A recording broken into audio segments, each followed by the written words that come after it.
Hello, Djruhnke here from the International House of Bacon server, and today I'm going to be touring this building you see right here in front of you. It's a creation of mine. I call it DJ's White Castle. So let's get to it. Um, so the castle was I was inspired to build it by a movie I watched. I'm kind of a little bit of a film buff. Uh, The movie I watched is called Raise the Red Lantern. It's a film originated in China, so it's completely Chinese in dialogue, and there's English subtitles. I watched it as part of my film class because supposedly it's a pretty classic film, and I really enjoyed it. But one part I particularly enjoyed about the film was the architecture present in it. It took place in a little castle town area that had a very unique style of architecture. So I tried to model my building around that. And it's not an exact replica or anything like that. I didn't take the movie and make it block for block like that, but I just tried to capture the feel of it. So as you can see as we enter, I use primarily for the build birch tree wood planks because they got that light look to them. And if you watch the movie, which I highly recommend you do, I'm sure you can find on Netflix or whatever, Raise the Red Lantern. The stonework in it is very light colored, and then I also have all over the place these red wool blocks with torches around them that I have as red lanterns.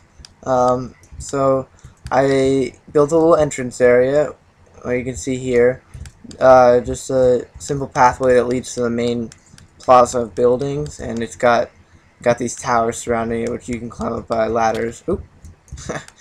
I'm a klutz, I'm sorry, even in Minecraft. And a borderline wall, so it's very much like a castle with the what do you think called buttresses or however they're referred to. Make a pretty defensible building, you know. The only thing that really is able to scale these walls are spiders, which cause me quite a problem all the time because they spawn right outside. But yeah, so that's a look at the entrance. I then followed it up by putting these pine wood planks as a pathway that leads into this gate, pulls back to reveal the main section of buildings. Here's a little reference from the movie. Let me see if I can explain this pretty quickly. The movie is about Chinese concubines, or essentially wives of a Chinese important Chinese member of the country. I don't know exactly, some army official or something. And in the 1920s, and it kind of follows their life, and it's a very hard life, and they have to struggle for the masters, the captain's acceptance, you know, in order to prosper in their place. And every night the staff of the grounds will put a red lantern in front of one of the houses of the wives, and in the movie there's 5 wives, and or 4 or 5, you know, it's slipping my memory right now. And so whatever whatever house the red lantern is in front of, the master sleeps with that wife at a night. And if a wife is getting a lot of attention, she's gonna have better privileges and more respect from the staff, and it just makes her life easier. So a little reference from the movie, just to say, you know, tonight house number 2 is picked, you know, just for some fun. So let's show you the buildings. I tried to have, instead of just for design, some buildings with some purpose. You can see in here, the walls around the actual building section are 3 high stone walls, and I kept the red lanterns throughout, and the pinewood flooring, and the design of birchwood wood along with the half slabs for the roofs. So in each of these places are just lots and lots of nether warts for growing, so you can basically bust them all down at once and get a whole ton of nether warts. And the reason for that is because the larger building in this section I have as the Gordon Biersch Brewery, Uh, Basically, I mentioned in my last episode that that other brewing station in the Leckman house was only temporary, and that's because here in the White Castle we have a much bigger setup. Now let me explain a little bit about how this works. I've always had trouble just myself in remembering the recipes for all the potions, and I got really sick and tired of hopping onto Minecraft Wiki and looking them up every time that I needed to do something. You know, I could remember one or two that I use a lot, but just to be able to remember all the different ones and never have to look it up again, I set up this little system here. So besides the fermented spider eye, which is the most complicated ingredient you're going to run into, every other sign here represents a different potion. You got strength, regeneration, poison, healing, swiftness, fire resistance, harming, and weakness. And all these different potions, I've got the recipes for them up on the wall here, so you can see each of them have 3 main steps. Almost all of them start out with step 1 nether warts, except for the potion of harming, which you need a potion of healing or poison in step 1. And then by each step I have a chest which contains ingredients to that step, so every chest has some nether warts in it that you can grab right away. And then you have step 2, the next ingredient, fermented spider eye, magma, cream, sugar, whatever it is, and in that you have that specified ingredient. And then the third step, for the most part, is redstone and glowstone, which can be used to enhance the potion in one way or the other, but certain potions can use either, and certain potions can only use one or the other, so that helps specify. If it's just one, it just has the glowstone. If it's either, it's got a little bit of both.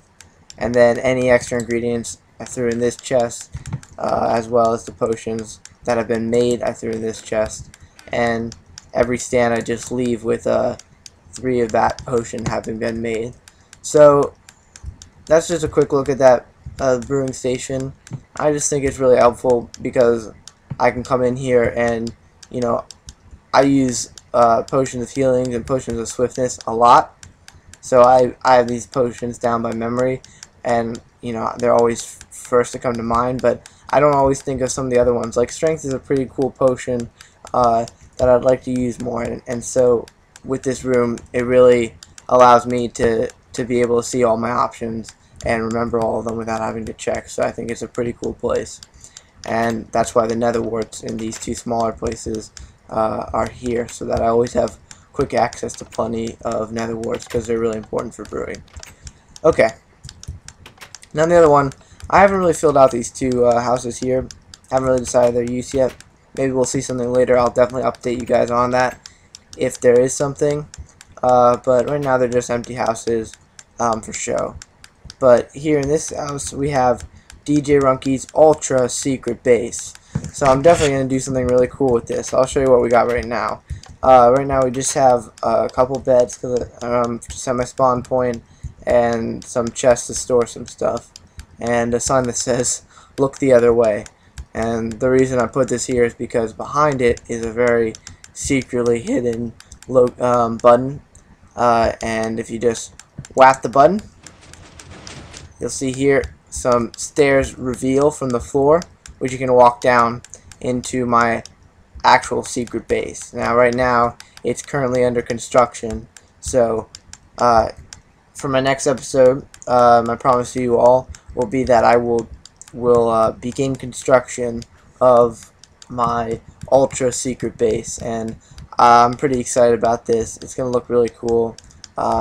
Not 100% sure what I'm going to do exactly, but if we take a look at my ender chest here, this might give you guys some clues. I want to do something completely underground, so I brought a lot of TNT to clear out a big area, and I want to do something that looks kind of industrial. I want to have like lava pouring out of places. So we'll definitely go deeper into that in later episodes. It's going to be real neat, guys, so if you keep watching for that. As for the disappearing staircase, pretty cool invention. In fact, because of something called a T flip-flop, you can press the button there and press the button here and it will close back up. So either side, it acts as an on-off switch, which is really awesome because you don't have to worry about the staircase closing on you while you're walking up it. you just have full control of it, and you can close it behind you so no one will know that it leads to your ultra secret base.